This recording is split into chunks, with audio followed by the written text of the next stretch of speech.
For as long as people have called this place home, they've been welcomed with clean air, clean water, and an abundance of nature. As time went on, people saw the need to balance how we build cities with how we protect farms and forests.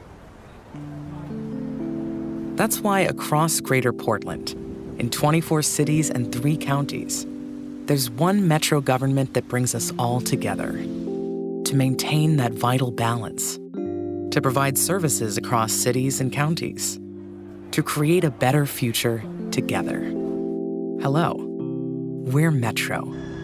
We plan for housing, jobs, and safe transportation. We protect land, air, and water by managing garbage and recycling. We support arts and culture by overseeing local venues to keep the economy growing. And we connect people to nature across 17,000 acres of parks and trails and at the Oregon Zoo. Metro is all of us working together, connecting how we live today with how we plan for the future. Hello, we're Metro, and so are you.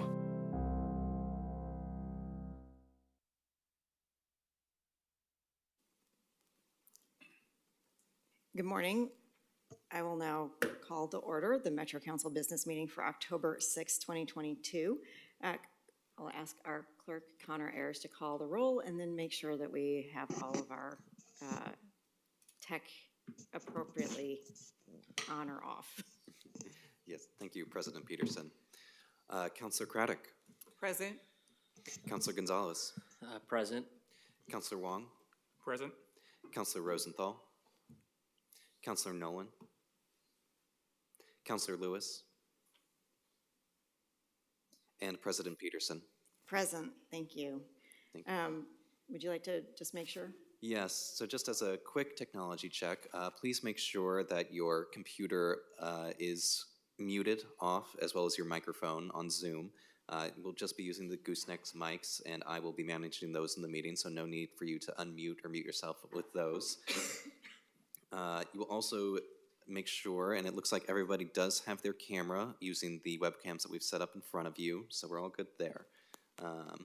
And that should be it. That should prevent any echoing or feedback for folks. Thank you. Great, thank you. Before we begin our agenda item, we would like to play a safety video for the in-person attendees.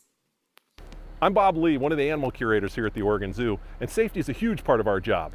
We focus on the safety of our guests who come to spend time with us every day, the staff who works very closely with these animals, and for the animals themselves. I'm here at the Oregon Zoo and you're in the Metro Regional Center. The council chambers are located on the 3rd floor. In the event of a fire or fire alarm, please exit through the door in the northeast corner of the room. Go down the stairs to the 2nd floor, exit through the main entrance by the reception desk, and gather in the courtyard outside that entrance. In the event of a medical or fire emergency, please call 911 and notify the security agent at the front desk. The nearest defibrillator is mounted on the steps leading from the reception desk down to Grand Avenue. Thank you, and come visit us at the zoo. Thank you. All right, we will now open our public communication on non-agenda items. Connor, will you please describe to the audience our procedures for the public communication on non-agenda items portion of the meeting? Yes, thank you, President Peterson. So if anyone wishes to testify on non-agenda items, now is the time to do so. Public testimony will be limited to 3 minutes, and I will manage the timer to go off at the 3-minute mark. If you've not already signed up to speak, you can do so now. If you are attending in person, you can fill out one of the blue cards in the back of the room. If you are on Zoom, you can sign up to speak by hitting that raise hand button. The raise hand button, depending on your version of Zoom, is at the bottom of your screen or within the reactions tab. So in order to allow those on Zoom today to turn on their full cameras, I will be promoting you to a full panelist where you'll be able to turn on your camera as well as unmute yourself. So when I call on your name, you will need to accept that promotion before you rejoin as a panelist. All right, so once again, folks, go ahead and hit that raise hand button if you would like to testify. I haven't gotten any blue cards in advance. We've not had any written testimony submitted. Nobody has signed up in advance by emailing me. And I'm still seeing no hands going up. Great, thank you. With that, we will close this portion of the public communication on non-agenda items and move on to our consent agenda. Today's consent agenda consists of 2 items. Resolution number 22-5283 for the purpose of adding new or amending existing projects in the 2021 through 26 Metropolitan Transportation Improvement Program, or MTIP, to complete required phase slips and make required corrections to meet fall obligations or federal approval steps. 3, also consideration of the June 16th, 2022 council meeting minutes. Do I have a motion? Move to approve. Thank you. Is there a second? I'll second. It's been moved by Councilor Gonzalez and seconded by Councilor Craddock. Any further discussion? All those in favor say aye. Aye. Aye. All those opposed? Hearing none, it is unanimous. Thank you. It passes. Move on to resolutions. In October of 2015, Metro and other local government partners joined the growing list of cities renaming the Columbus Day holiday to Indigenous Peoples Day. Today we consider resolution number 22-5286 for the purpose of proclaiming the second Monday of every October as Indigenous Peoples Day in the greater Portland area. This was an important early step back when to support a more accurate telling of history, healing, as well as promoting a greater societal understanding of the Indigenous people and communities who are an integral part of our region and shared history. Sadly, few people know the rich history of the Indigenous people who lived here before them. Today, I'm glad to see that staff are returning to council with a refreshed proclamation to recognize every second Monday of October as Indigenous Peoples Day. I would now like to introduce our Metro Deputy Chief Operating Officer, Andrew Scott, to present the resolution.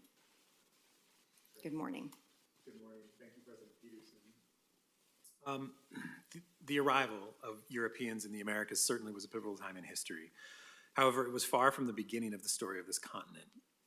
For too long, thousands of years of indigenous culture, history, learning, and wisdom has been dismissed or ignored as prehistory that has little if nothing to do with today. Lost in the celebration of this formerly named holiday is the fact that Columbus represents the genocide and slavery of indigenous communities across the Western Hemisphere, including what we know today as America. Columbus introducing the Americas to Europe forever changed tribal communities and the resources that sustained their ways of life.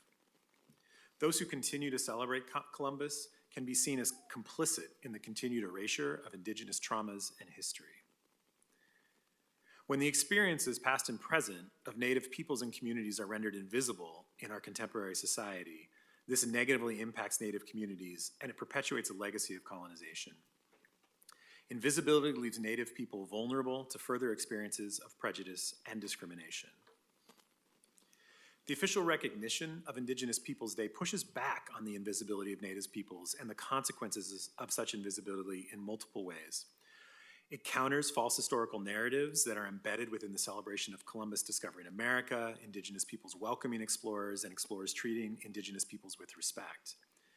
And it recenters those Indigenous perspectives and allows people to gain a better understanding of the Indigenous resistance and resilience in the face of that colonization. And finally, it brings diverse communities and nations together. For all of these reasons, we are returning to council today with a proclamation that includes updated language that better centers and is more responsive to the interests and concerns of our tribal partners to recognize every second Monday of October as Indigenous Peoples Day. This proclamation today is in line with and continues the annual recognition of Indigenous Peoples Day, which was adopted by Metro Council in 2020 on into the future. And with that, I think I'm turning it over to someone to read the proclamation language, I believe. Or perhaps I'm reading the proclamation language. My apologies. I'm filling in last minute for the Chief Operating Officer, so. Thank you. Yes. Thank you. Yes. For the purpose of proclaiming the second Monday of every October as Indigenous Peoples Day in the greater Portland metro area. Whereas Indigenous tribes and bands have been with the lands that we inhabit today throughout Oregon and the Northwest since time immemorial and continue to be a vibrant part of the region today. Whereas Metro would like to express our respect to the first peoples of this land. Whereas it is important that we recognize and honor the ongoing legal and spiritual relationship between the land, plants, animals, and people indigenous to what we now call Oregon and the Northwest. And whereas we recognize the pre-existing and continued sovereignty of the federally recognized tribes who have ties to what is now known as Greater Portland, and thank them for continuing to share their traditional ecological knowledge and perspective on how we might care for one another and the land so it can take care of us. And whereas the interconnectedness of the people, the land, and the natural environment cannot be overstated, the health of one is necessary for the health of all. And whereas the historical and contemporary contributions and innovations of Indigenous people to the arts, education, health, economic development, environmental stewardship, and civic community make the Greater Portland area and Oregon a better place to live and work. And whereas it is important to never forget Oregon's and the United States' history of violence, forced migration, thefts of land and resources, broken treaties, termination, relocation, and other assimilative policies that we resolve to never repeat. And whereas the recognition and celebration of Indigenous Peoples' Day transforms a celebration of colonialism, conquest, enslavement, and genocide into a commitment to emphasize and realize a new future through partnerships and celebration of the enduring traditions, languages, governments, and histories of Indigenous people. Whereas on October 12th, 2020, Metro Council passed a resolution resolving that Metro shall recognize the second Monday of every October as Indigenous Peoples' Day. And whereas Metro has a responsibility to oppose the systematic racism and exclusion of Indigenous people in the greater Metro area through policies and practices that uphold tribal rights, ensure greater access and opportunity, and create educational opportunities for the public. And whereas Metro shall continue its efforts to partner with tribal sovereigns and Indigenous people to promote prosperity and well-being in our community through implementing our programs and activities within the context of honoring and respecting tribal rights, cultural heritage, and the pursuit of traditional lifeways for present and future generations. Now, therefore, be it resolved, Metro shall recognize every second Monday in October as Indigenous Peoples' Day to honor and celebrate the many sacrifices and significant contributions made by tribes and Indigenous people throughout our vibrant community. And Metro encourages all businesses, organizations, public institutions, and community members to recognize Indigenous Peoples' Day and to deepen their understanding of the history and cultural significance of the Indigenous people and tribes of this land. Adopted by Council on the Metro Council this 6th day of October 2022. Thank you. Thank you, Mr. Scott. Much appreciated. And thank you, councilors, for getting us to this point of supporting a proclamation memorializing our recognition of Indigenous Peoples' Day. We, of course, have to work hard and basically walk the talk. We have to go further than proclaiming Indigenous Peoples' Day. We must transform systems to ensure the inclusion of Native voices. This begins with Metro's Tribal Affairs program development to work with sovereign tribes and can also be accomplished through the implementation of our agency's strategic plan to advance racial equity, diversity, and inclusion with members of Greater Portland's Indigenous communities. As we build on the momentum of these efforts, we must work to keep ourselves accountable as elected officials to ensure Native voices, issues, and contributions are a part of key policy-making decisions of the Metro Council. The impact and importance of tribal government should be respected and cannot be overlooked. Native Americans have and continue to contribute to the fabric of this country. Thank you for bringing this proclamation before our council. With that, councilors, are there any questions of staff? Seeing none, I will call for a motion. Second.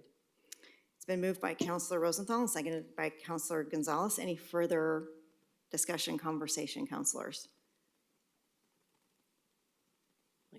Councilor Gonzalez. Thanks, President Peterson. I think your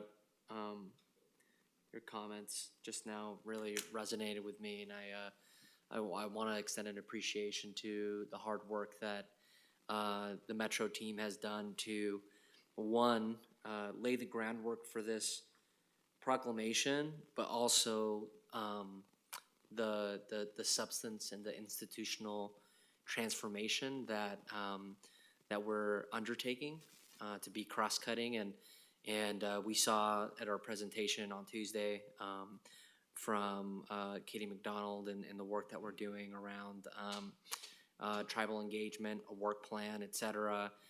It's really comprehensive, and I'm just really happy that it's not just a piece of paper or something that we're voting on, but it's part of a much more comprehensive approach. And I'm really, really proud to be on the dais today and to have the opportunity to vote yes for this and all the work. Thank you.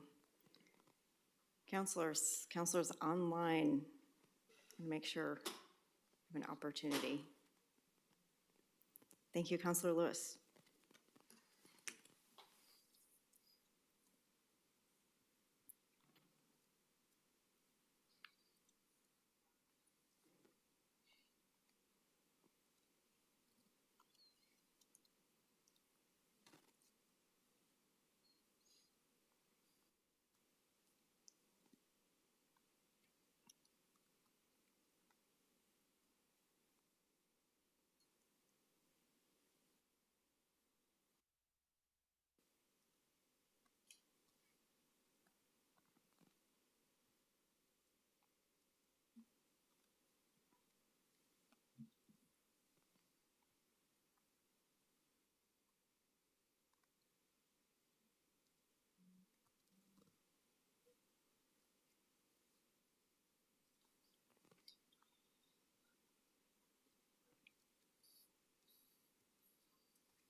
Thank you, Counselor, for pulling that to the front.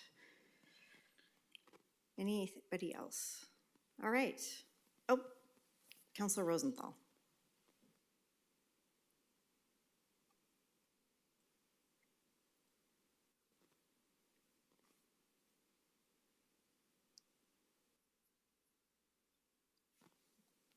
Thank you. All right. Seeing no further discussion, Connor, will you please call the roll? Yes. Thank you, President Peterson. Counselor Lewis. Counselor Rosenthal. Counselor Rosenthal. Counselor Thank you. Counselor Wong. Aye. Counselor Nolan. Counselor Craddock. Aye. Counselor Gonzalez. Aye. And President Peterson. Aye, the motion passes. Thank you, and thank you to all the hard work of getting us here today. To the staff and the tribal relations, thank you so much. All right, moving on to other business. We have a very large conversation to have right now, and it is the 2023 Regional Transportation Plan Vision, Goals, and Objectives. Our first agenda item today is a work session on the 2023 RTP. Staff last presented on this item at the June 30th Joint Council and JPAC workshop. Summaries of that workshop are available in your meeting packet. Staff is here today to present a draft based on our input so far, JPAC's input last month, and public and stakeholder input from the scoping phase. Today we have the opportunity to give additional feedback and direction on the draft vision and goals as we move into the next phase of our planning strategy. We have both our Metro's Deputy Director of Planning, Research, and Development, Margie Bradway, and Principal Transportation Planner, Kim Ellis, to present our work session item. Ms. Bradway. Good morning. Can you hear me? I think so. Am I good? There. Oh, there. Oh, I've got to get a little closer. Good morning. Thank you for having us here today to talk about the vision for the 2023 Regional Transportation Plan. Today, I'm a little sentimental sitting in this room where the prior plans that have shaped our region were formed. It was in this room that the 2040 Growth Plan was developed. It was in this room where I witnessed my first regional transportation plan. I believe it was President Bragdon who I watched gavel down on it. So we are updating our plans, but we stand on the giants before us, on the plans before us that laid this work. There's a saying that every good transportation plan, or a good transportation plan, is a land use plan. And so I think it's important to acknowledge the 2040 Growth Plan as we go into today's session. But it is also important for us to have a vision of the future and acknowledge the challenges that face us today. We need to be intentional in addressing the racist past of urban planning, and we need to be thoughtful about addressing the urgency of climate. We have to create a more affordable transportation system and one that connects to affordable housing. So with all of this, I urge you today to really think about what future, what vision you want to have. This is long-term transportation planning, so try to think out 20 years. I know we're used to thinking out 2 weeks, but really put yourself in a headspace of what you envision our regional transportation system to be in 20 years from now. Now I will introduce another legend, Kim Ellis. Kim, can I embarrass you? How many regional transportation plans have you done? I think this will be my fifth. Fifth. She started when she was 12. So with no further ado, Kim Ellis. Thank you, President Peterson and members of the Metro Council. I'm Kim Ellis, Principal Planner and Project Manager for this Regional Transportation Plan update. And today we are focused, as Margie said, on getting your feedback on the draft vision and goals that we've developed. So Connor, could you move next slide, please? And we want to understand whether this draft reflects the priorities and input that Council has provided to date. This is an opportunity for you to continue to shape them and provide feedback. We will continue to work on improving them. The draft that was included in your packet reflects the feedback from the Joint Policy Advisory Committee last month. And so we'll continue to work to refine, to incorporate any feedback that you provide today. And with your support, we'll move forward to also begin developing measurable objectives and targets that will be reorganized under this smaller set, more focused goals that are really focused on the challenges that Margie just described. So next slide. This is just a quick reminder of the overall process. We've been doing a lot of work on the vision and goals, but also developing different policies that are going to be coming together at the end of this year. Work is underway to also do a needs assessment that we'll be bringing back later this fall, and developing a revenue forecast. And we're really getting all of these pieces in place as a foundation for updating the rest of the plan next year to develop a draft plan, updated project list that reflects this vision and the goals and objectives and other policies. To be able to have a draft plan for public review late next summer. And then the Metro Council and the Joint Policy Advisory Committee will be asked to take final action next fall on this plan. So we still have another year to go. So just to be clear about that as well, a lot of work to do, but we want to make sure we have a really strong foundation of what we're trying to achieve with this update and the things that are most important for us to be addressing as part of it. Next slide.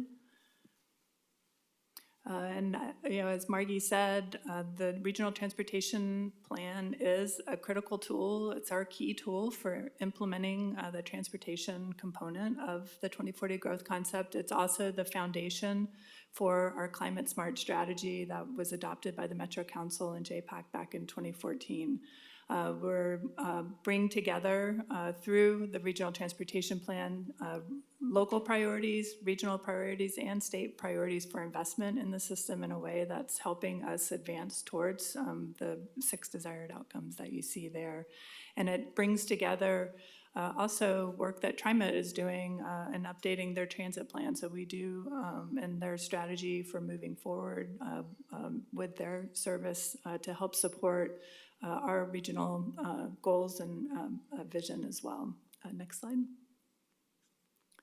So on June 30th, the council participated in a joint workshop with JPAC to focus in on the vision and goals.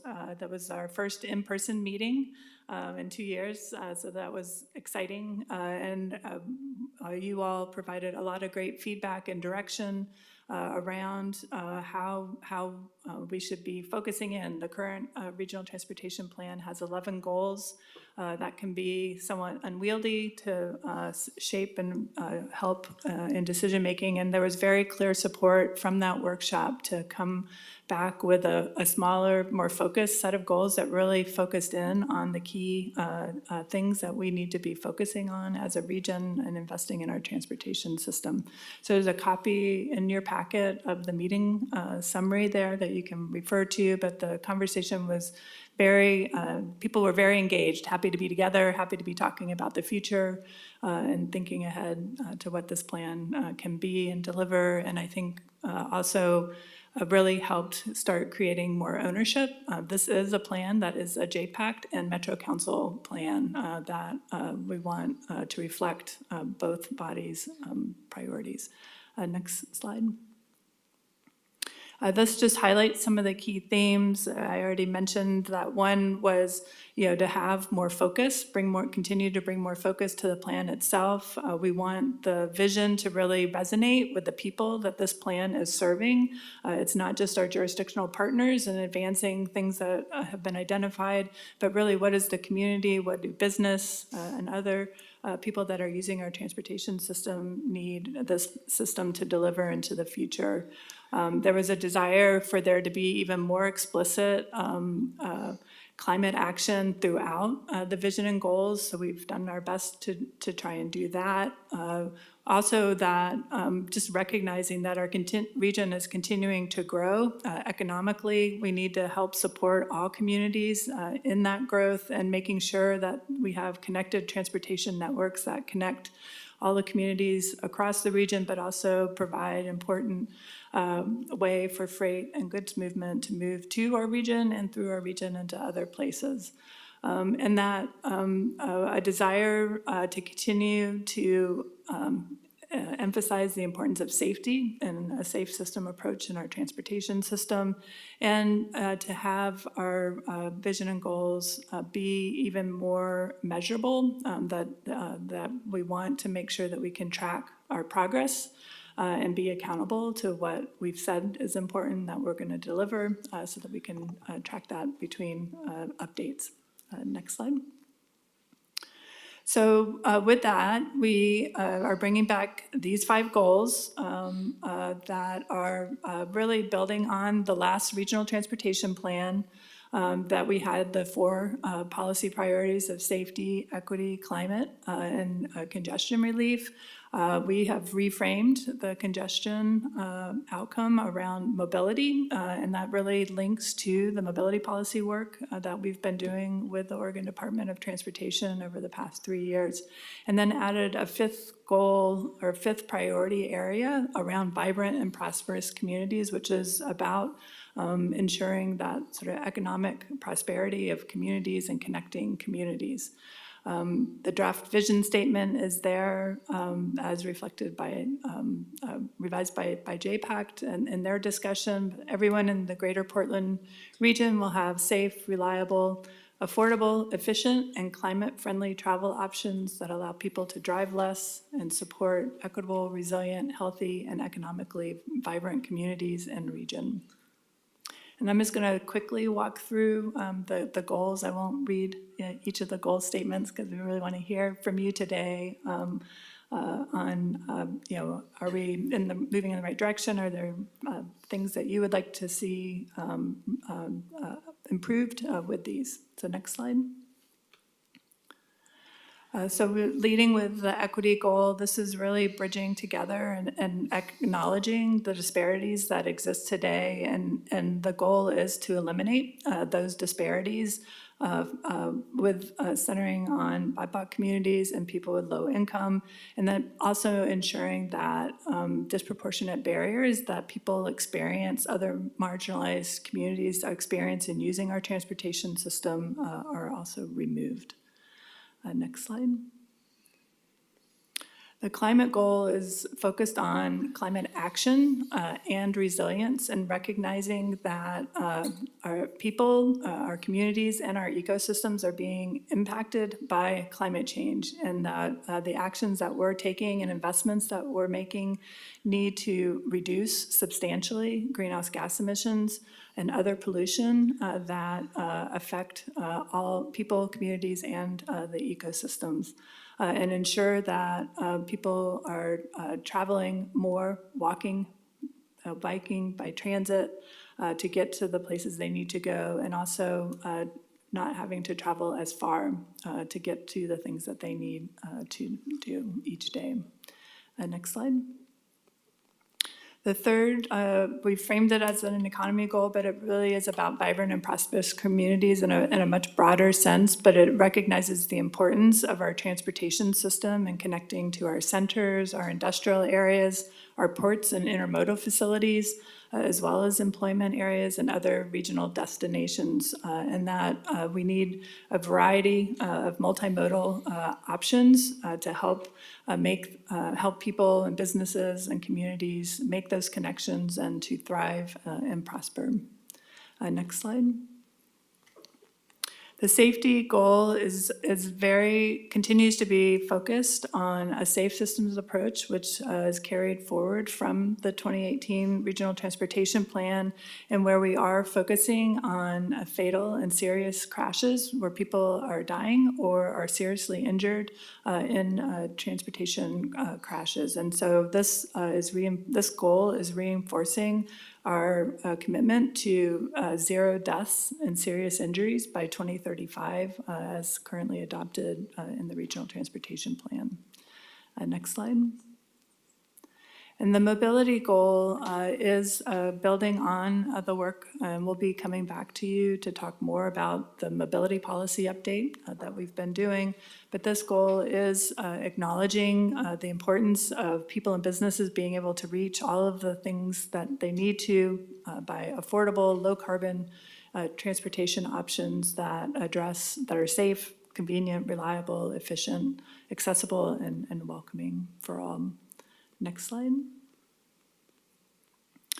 And then I just wanted to sort of preview looking ahead. So those are the 5, the draft vision and draft goals for the 2023 Regional Transportation Plan. And looking ahead, those will be a foundation for the policy framework that we're developing to help guide the call for projects that will kick off next year in January, where we'll be working with our local partners, ODOT, TriMet, SMART, the Port District, as well as the trails providers, to update the project list. So today's discussion is a really important foundation to defining what are the priorities that call for projects should be focusing on in the near term as well as the long term. And I just want to acknowledge we're also doing work, as I said earlier, to develop a revenue forecast that will essentially set a budget. We do have to work under a federal financially constrained budget for the plan, and then we are doing a needs analysis right now, and the staff work on that. The needs analysis is focusing around these 5 sort of goal areas to be able to report, what are the needs relative to these goals today, and we'll continue to refine that based on feedback we hear. So I will stop there and turn it over to you, President Peterson. Thank you. Councilors, any questions for staff? I know we've talked a lot about this. Oh, in person. Councilor Huang. Thank you, Madam President, and thank you, Margie and Kim, for the presentation. I had 2 questions, I think maybe kind of concerning what elements we can incorporate into the RTP. First I saw kind of a logo for Forward Together at TriMet, and I was wondering how that intersects with our RTP planning. My understanding was really on service enhancement and not necessarily new infrastructure, but just wanted to see how that might connect with the planning work ahead. That's my first question. And then second question, too, just under the economy goal. I'm not really sure about the appropriateness of having, I guess my question really is there a value around the construction jobs and careers? Councilor Gonzalez and I are the C2P2 liaisons. And I see that the economy goal is really focused on connecting communities with employment centers and other economic engines. But is there a value around, who is building and constructing that infrastructure as well? That can be an RTP, or is that kind of a separate piece that's not relevant? Thanks. Thank you, Councilor Wong. So on the Forward Together, so the Regional Transportation Plan is bringing together all of TriMet service plans into the Regional Transportation Plan. So we have capital projects in there for roads, sidewalks, bike lanes, bike facilities, but also capital projects related to transit. So the Red Line extension, for example, in Washington County and in Multnomah County that's being constructed today. And so the service planning that they're doing in Forward Together, that will feed into this RTP update. Ali Holmquist, who you've also received presentations from in updating the high capacity transit strategy, that also is part of our transit service vision. And so we do look out, their service planning or Forward Together is more near term. And so we'll be working with them as part of the call for projects to basically define service to the future to reflect the transit network that we've adopted in the Regional Transportation Plan that expresses our vision for high capacity transit, but also frequent bus, regional bus, shuttles, and other types of things like that. In terms of the C2P2 question, we do have policies in the Regional Transportation Plan already in our equity policy section of the plan, but certainly there's something, we could bring something more to that goal that speaks to that. So there are some, I'm not recalling whether we have objectives already around that, but we definitely have policies around that type of, that program and supporting job creation for all businesses, including BIPOC, minority-owned businesses. Yeah, I just concur. I think we could strengthen that section. Thank you. Great, thank you. I'll just quick jump in on the question. I think what started to get me thinking with the values is we've had some conversations about what the North Star is for the region, right? And I think people are hungry to know what the plan is to get not just affordable housing, but housing. How many units, by when, right? Jobs, how many do we need? How well do they need to be paid in order to be able to afford the region? And how does the transportation plan implement that? So I think in my head, I'm trying to grapple between what this plan needs to do, federal requirement-wise, and what we may need to do as a council in order to give that bigger vision that this then folds into. So just as we go along, if we can figure out how to, because it's not just as councils, the region needs to embrace what we feel is doable, but then also future thinking of what else do we need to do, what more do we need to do on those two things in housing and jobs. So this can provide access, doesn't necessarily mean that it's a shovel-ready piece of land to get jobs, but it would be part of the picture. So how do we juggle that going forward, and how do we then put it into our measurements of how it moves us towards those bigger goals? I concur, and just for those who are listening, we do have federal requirements that are passed down from Congress on performance measures that we must meet. The newer performance measures, I would say, are more aligned in terms of mobility, safety. There's a rulemaking happening from FHWA and FTA regarding greenhouse gas performance measures. So we may see that coming down the pipeline, which we would welcome. But Metro has always gone above and beyond the federal requirements for the RTP. I 100% agree with you, President Peterson, that it is really important to us for not to look to what we have to do, but what we should do and what the needs are of the system and go above and beyond. So We plan to do that in this RTP, and you'll see that step down from goals to objectives to performance measures once we get your buy-in and approval of those goals. Thank you. I have 4 hands raised, Counselor Gonzalez, Lewis, Craddock, and Rosenthal. I just realized that I had muted on Zoom, so I was like trying to mute back. Old habits die hard, you know.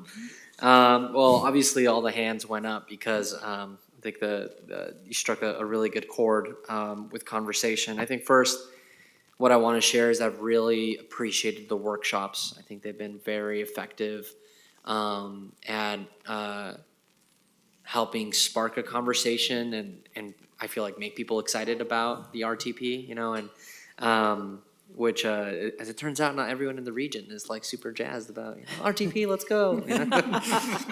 Mobility options. Maybe we should make T-shirts.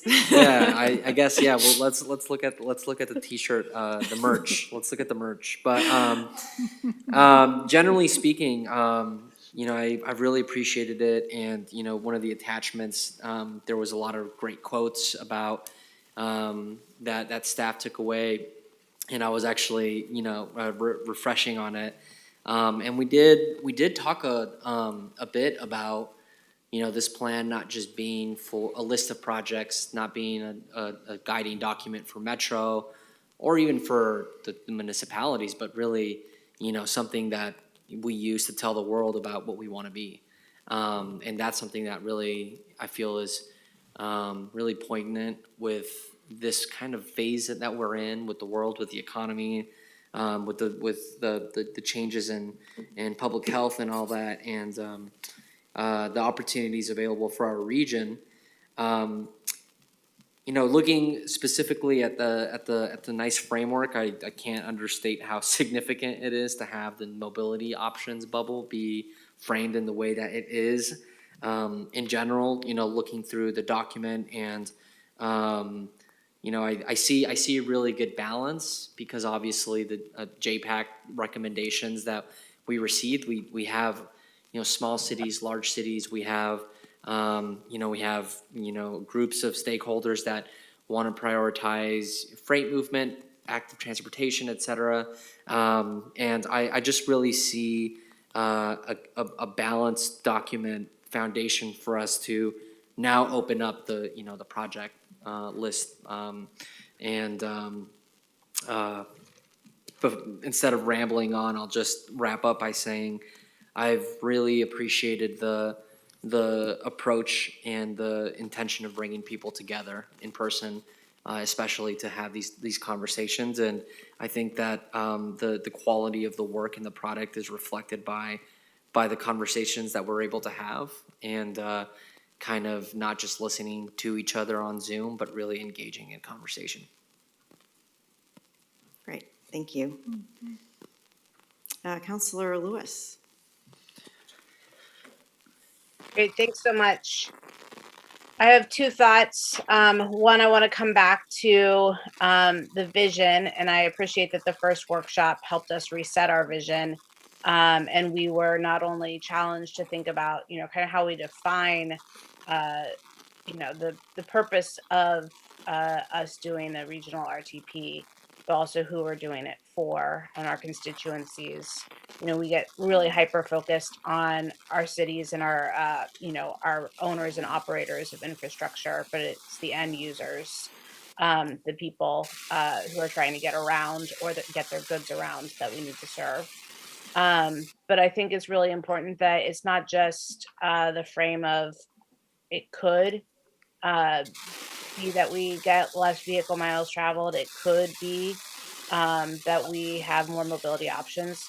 But I think it's about choice. It's that people will choose to drive less. It's that people will choose to get around the region using these options. So I just want to bring forward the role of choice, and that things have to be dependable and safe enough. So it's not a could or should, but a choice.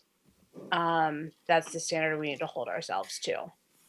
And then my second set of thoughts is around how the RTP is coming together at a time where All of our cities are doing their individual plans. The state is revisiting the highway plan. And obviously, we have our own jurisdictional authority afforded to us as an MPO straight from the federal government. We don't answer to ODOT. But similarly, we have cities who have their own transportation budgets. And while they want to engage with us on how to get people in and out and around their city, I want us to be really reflective of the fact that some of what our constituents want is the bread and butter of what our cities and our local jurisdictions should be providing, such as ADA curb cuts and sidewalks. And it's not going to be a sexy list of projects to put in our plan, but we need to help our local jurisdictions understand where those things that really matter rank in their priorities alongside the big infrastructure investments that they're going to be competing for funding in RTP. I've got the city of Milwaukee, which is posed to be the first city in the state to fully do their ADA compliance with curb cuts and ramps. And that's because it took explicit intention. I don't think any of our other 23 cities are anywhere close. How can we offer incentive? And how can we offer grace or reward for getting that work done that we won't ourselves have a role in, but we could play a part in making sure that cities know that stacks up just as important as a new bridge or some of the other stuff we're working on. Other than that, I think the materials that have been developed out of the workshops really do reflect the regional values. Thanks. Thank you. Thank you. Councilor Craddock. Thank you very much. Thanks, Margie and Kim, for all you've done to move us along this far. I know these are complex work, and we're trying to keep up with the 24 cities, 3 counties in the region. So thank you. You always look relaxed and prepared. I always admire that because I know how much it takes in the background to be ready for today and to be ready for any of the meetings that we have. So thank you very much for all you do. As I let me go back. So the goals are, we agreed that we would try to pare down the goals. We want to make sure the goals are doable. It's a word I always use, that we can actually achieve them. Mm-hmm. And that there's something that, so we can meet what we're trying to achieve. And I sure agree with that. But I'm curious about the climate goal. In the vision, we're using the word substantial, and substantially reduce our greenhouse gas emissions. And so I guess how are we going to make sure that we have a really true target? We have our climate smart strategy that I assume that is not changing. And so I'm not asking to change, but I am asking, what does substantial mean? Because we are now, here as the senior person now on the council, have been involved with the preparation of the 2018 RTP. We were really focused on reducing our greenhouse gas emissions, and here we are now, years later, we're now working on the 2023, and frankly, the problem is more challenging than it was before. It seems like it's just really quite disconcerting.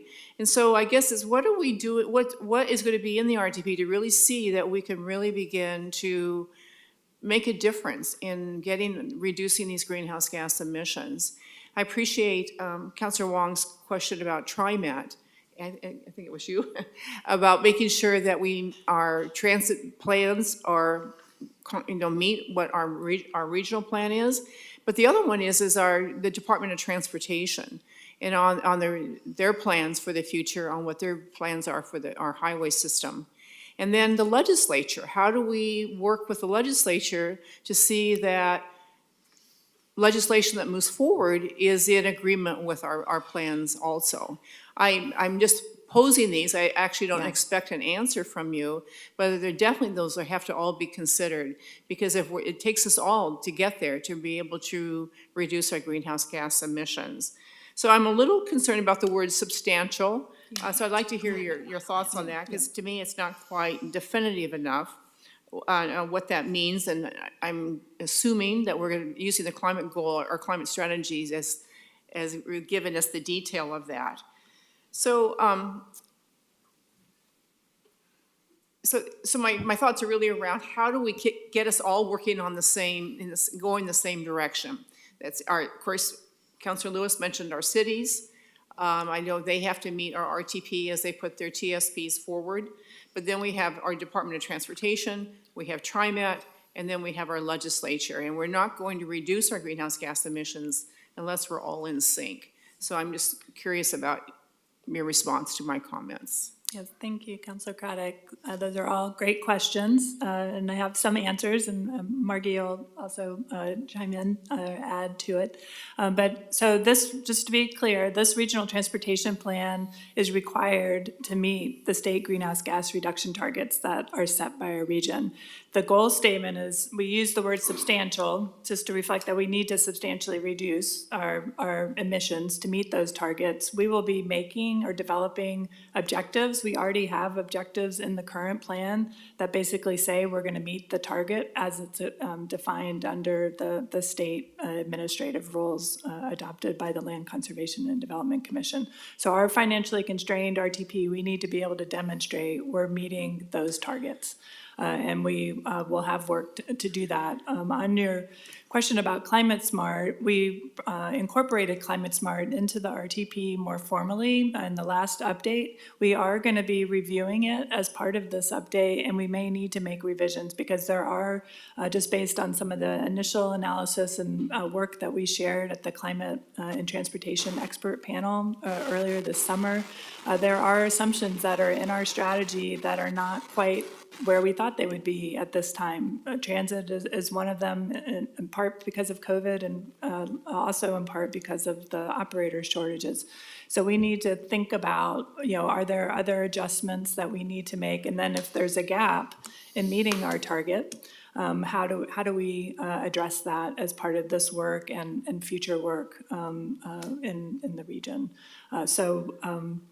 I think that sort of covers that part of it, but that's why it's substantial. We didn't put the target in the word. We're trying to have them be somewhat easy to say, and to resonate, but we'll have more specific measurable objectives underneath them that will get to actually identifying the target. We have on the climate issue, we have an RFP posted right now, if any consultants are watching, to help us have kind of a third-party verification of our assumptions in Climate Smart and help flesh out certain areas that we think need relooking to help inform the policies in the RTP. So there's a lot of work going on kind of behind the scenes on that right now, and we will be having a joint JPACT Metro Council workshop on climate. It's our last one. We'll dive into these issues. In terms of your broader question on how do we work together, first, I just want to acknowledge that we have, as a staff or as a department, we have a four-way agreement with the federally funded parties, ODOT, TriMet, SMART, and Metro. And it says we shall collaborate on our plans and we shall work together to make regional plans. So that is kind of the stick. We also have a carrot. In fact, it's the same carrot that all of our locals have, which is federal funding. That's the incentive to work together. I like that about the RTP because we're all kind of pushed to work together. We all want to bring federal funding to our region, and the RTP brings everybody to the table through that incentive. In terms of how do we work with TriMet, I will say, and to Councilor Wong's comment as well, there is a good and healthy tension between long-term planning and short-term service planning. We have this conversation all the time with our peers at TriMet of what is Metro's role identifying the regional transit network. That's what we do. What is Metro's role in really not only planning, but starting to implement our corridors and our bus rapid transit lines? And what is their role in terms of A, delivering those projects, and B, running the bus system? And we talk through it, we work through it, we always have. We have a brother-sister relationship, and we try to get as close as we can get when we come together in the RTP in terms of reconciling their short-term service plans and our long-term vision for that transit. So I just want to say it's not easy, but we get it done, and that's why TriMet is an important partner on JPACT. In terms of ODOT, it is very much the same. We just had a meeting yesterday. Gosh, yesterday was a long day. I think it was 8 a.m. yesterday morning. I looked at Kim to revisit once again the intersect of the Oregon Highway Plan, the Oregon Transportation Plan, and the RTP. And it was a really good conversation. Of course, it's informed by the federal CFRs. It's also informed by state law. Both of them are creatures of federal and state law. And again, it comes down to really the intent behind it is for us to coordinate, communicate. There's the 3 Cs. I'm not going to get continuous, Continuing, comprehensive, comprehensive, and collaborative. are the 3 Cs in the CFRs. I always think one of them is collaborate, but that's in the state law. The state law requires us to collaborate. So we do our best to meet the intent of those requirements. They don't have to mirror each other, those plans, but they should reflect the conversations and the input of each other. And again, that's why ODOT is an important partner on JPACT. But we've got to work on the state legislature. I'm not really going to opine on that. Maybe President Peter wants to. I'm going to stick with my agency partners in terms of answering your question. May I ask one more question? Another question that popped in mind, I don't remember that we've had an explicit conversation and looking back at the 2018, how well what we've accomplished, what we haven't accomplished. Refresh me, have we had that discussion? I don't remember that explicitly, and to really look back and say, okay, what went well with the 2018? What didn't go as well with that?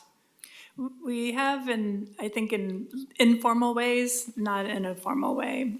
We are early in the update during the scoping phase. That is part of what we were doing with the stakeholder interviews and mapping out the work plan for this. So I guess that is actually a little more than informal, but really looking ahead at where do we need to continue making more progress? How do we want to continue to demonstrate, and be accountable with the investments that we're making. So the work plan really mapped out, from what we did in 2018, where are we now, and the challenges that, have emerged since 2018 or things that have changed. How do we update the plan in a way that is focused and advancing, particularly on those 4, at that time were the 4 priorities of the regional transportation plan. Thank you. Thank you. Councilor Rosenthal. Thank you, Madam Chair. Appreciate this. First of all, I have to say, great kudos to our staff for almost a Sisyphean kind of task of keeping rolling the ball uphill. It's a constant challenges, new things, funding challenges. Probably the most complex is making sure the funding flows in the appropriate manner and everything gets put in its proper boxes. I think as several other councilors have mentioned, I think the joint sessions up at the zoo were very helpful and very useful. And I think it came up with, a more streamlined and easier comprehensible set of visions. And I just one little comment on the visions is one of the things that the vision also doesn't explicitly recognize, but hopefully recognizes is that we use transportation to connect with other people. Whether it's Thanksgiving or holding your grandkids or stuff like that, that's an important social context that we also, it's not just economic, it's not just the communities itself, but it's also individuals to individuals. And that's something that is implicit in it, but I just wanted to point out. The one comment I do have on a larger scale is a transportation system is a physical thing. It is there. It is buses, it is roads, it is highways, it is bridges, et cetera. The one area that I just wonder sometimes maybe we have put off envisioning is what is this system going to look like now that we've transitioned into the 22nd century or whatever we're in, now that we have a much more complete and robust region with large employment centers outside of the metro core region. So questions, and some of the questions that have been brought up in the past by councilors, is like, what is this complete system physically going to look like? Are we going to be adding corridors where they don't exist now between job networks? Are we going to have, and what is it going to look like, a last mile comprehensive system? Are we going to move away from a spoken hub system? And what is this going to look like? And as Councilor Craddock mentioned, do we have a specific goal for the number of trips that we can transition to multimodal or alternative transit? I think at some point we may want to be a little bit more explicit in our longer term vision on some of these things, because again, if you imagine what the system is going to look like, not just how it's going to function, that sometimes leads to very important discussions. Thank I'll you. leave it at that. Yeah, thank you, Councilor Rosenthal. Those are good, good points. And I think, some of the questions that you're raising there are things that we'll be working out through this process. What is it that how many people, how many trips do we need to get off of the thruway system during the peak periods into transit, walking, biking, or maybe not even having to make that trip because of, they don't need to. So that's one piece. Also, there are draft targets. We have performance targets in the current plan. Some of them are more aspirational, and I think as part of this process, we'll want to relook at those to be something that is achievable. We don't know that, we have a triple walking, biking, and transit mode share target, but we're not anywhere close to that. And I think some of our work around the Climate Smart review, that will be an opportunity for us to be able to look at what it would take to be able to get that, or maybe it's a different target than what we have currently in there. In terms of planning for access to employment centers outside the region, we are definitely focused on the metropolitan area. That's our jurisdictional responsibility. As the MPO, we want to think about that broader travel shed, and that does, we know, it does, the travel doesn't stop at the boundary, but we don't have authority to make identified transportation investments even outside of the urban growth boundary through this regional transportation plan, but thinking about how do we manage and best utilize what we have and ensure that we're supporting the 2040 growth concept in a way, implementation, that it's having growth stay in our region, in our urban area, and the places that we've identified, and then working with partners outside of the region for growth that's happening in other places, and not contributing, not facilitating growth outside the urban growth boundary through unintentionally too. And I'll just say a quick remark. First, I appreciate your focus on people, similar to what Councilor Lewis said, for whom are we building this for?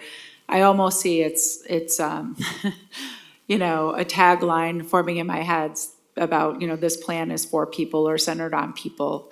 But I think we have something to build off there, because I really like the kind of shift in focus on people.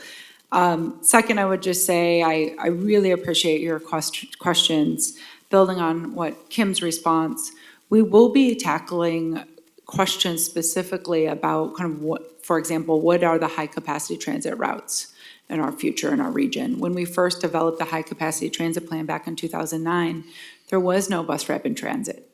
It's not in our plans right now. So we have a chance to revisit that and say, is bus rapid transit our future when it comes to high capacity transit? And are we going to be looking at light rail and building off of that? That's actually our next workshop. So bring those ideas, because we will be tackling many of the questions that you asked as we move forward over the next year. Thanks. Madam President, if I might just have one quick follow-up comment. Yes. And that's, and it was pointed out by, I think, Councilor Craddock, is that the previous RTP didn't have an explicit mechanism for looking at the projects that have been accomplished and seeing how they measured up against the goals and the vision.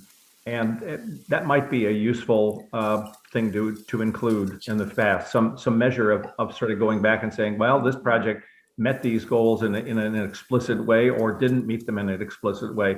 And I think that's also a good public relations kind of thing. Yeah. Yes. Go ahead.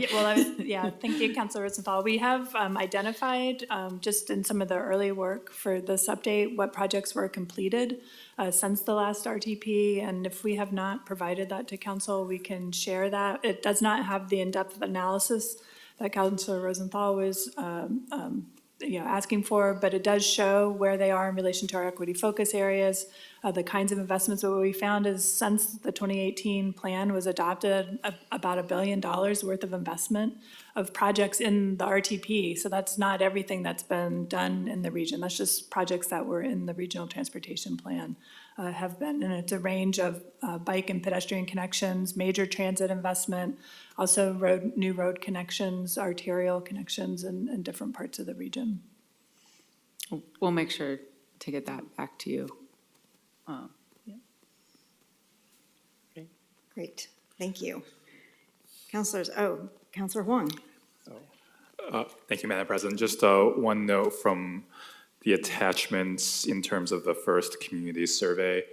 I did notice that, communities of color and low-income folks were pretty underrepresented in the input. And I'm hoping as you kind of develop the community engagement process, I know there's a lot of things in the works that we'll be able to hear better from, the communities most impacted.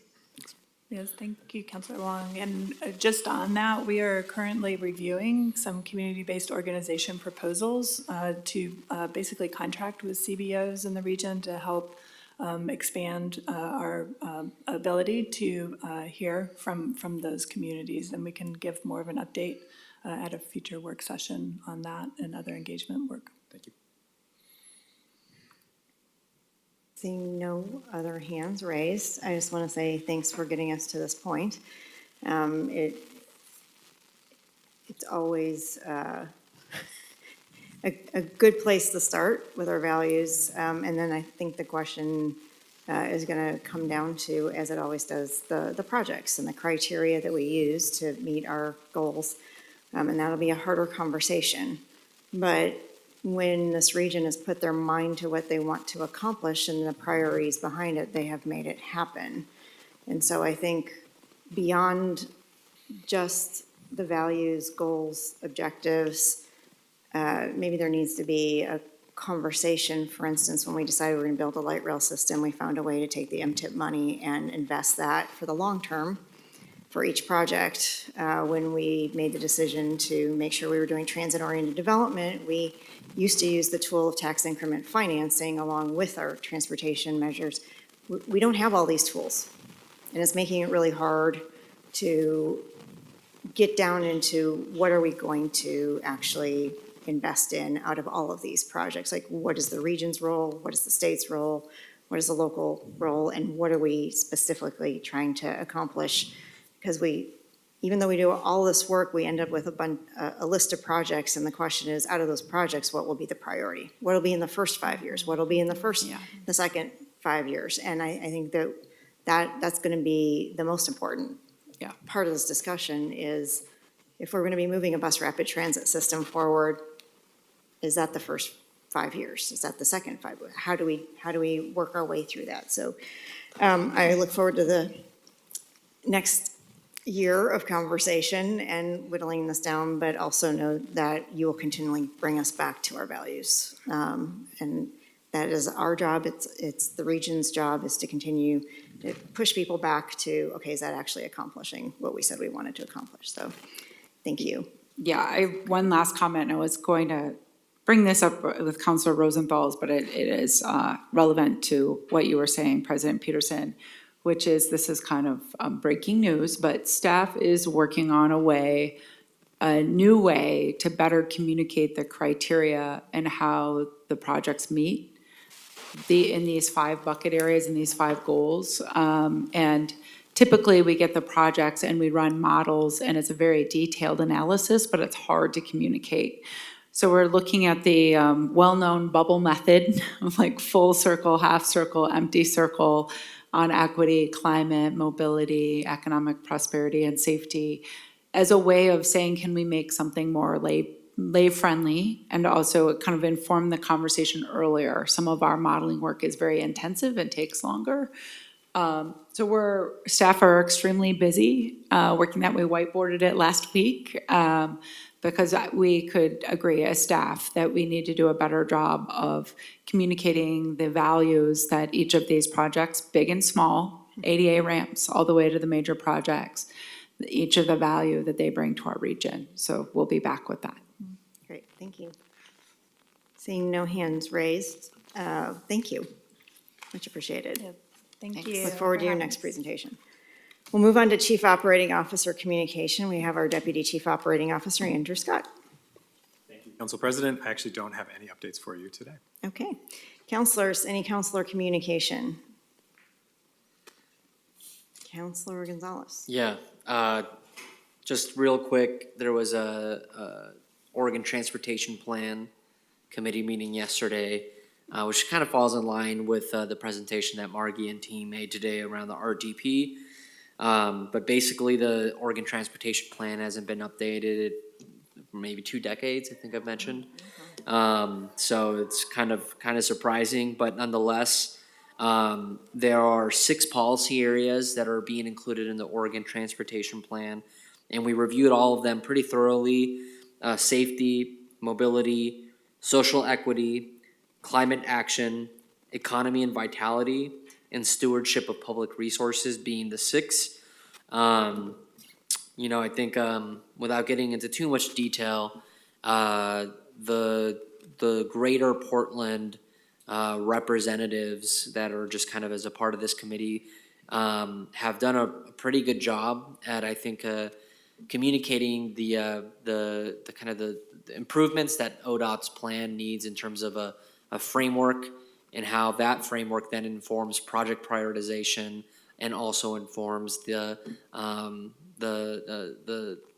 ultimately the projects that are built. But I think to just wrap up super quick, it's timely that the RTP refresh is happening for the council and for Metro right now, because a lot of people are really just, they're sharp on issues and on topics, and it's been rewarding, and we'll continue providing updates as much as I can regarding how the plan is progressing. But language looks pretty good. Now it's about making sure that language is connected to what's going to be different because of this plan, yeah, that's what we're working on. Great, thank you. Any other counselor communication?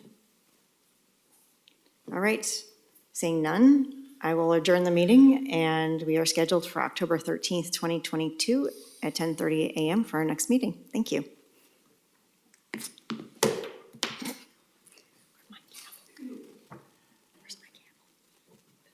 Where's the gavel? I know, what happened to my gavel? Oh, here's the gavel. That's right.